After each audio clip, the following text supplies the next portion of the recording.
कधी-कधी आयुष्य इतकं थकवून टाकतं ना, की माणूस देवाकडे पाहून एकच प्रश्न विचारतो, देवा, मी काय चुकलो? तेव्हा कोणीतरी जवळ येतं, नाव घेतलं नसतानाही हात धरतो आणि मनाला शांत करतो. तो स्वामी समर्थांचा भास असतो.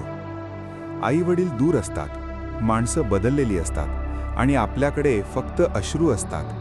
तेव्हा कुणीतरी आतून सांगतं, घाबरू नकोस, मी आहे.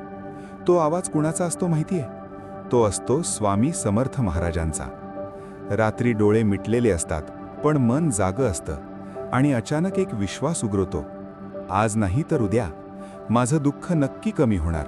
कारण स्वामी समर्थ दिसत नसले तरी भास होऊन प्रत्येक भक्ताच्या आयुष्यात येतात. कधी रस्त्यावर भेटणाऱ्या अनोळखी माणसात, कधी एका साध्या शब्दात, कधी एखाद्या चमत्कारात आणि कधी फक्त मन शांत झाल्याच्या क्षणात. आपण म्हणतो देव भेटला नाही, पण खरं सांगायचं तर देव आपल्याला आधीच भेटून गेलेला असतो. स्वामी समर्थ महाराज म्हणजे फक्त मूर्ती नाही, ते अनुभव आहेत. आईसारखी माया, गुरुसारखं मार्गदर्शन आणि देवासारखं संरक्षण.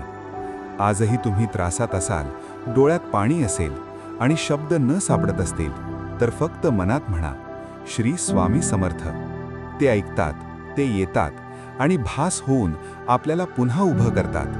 जय जय स्वामी समर्थ.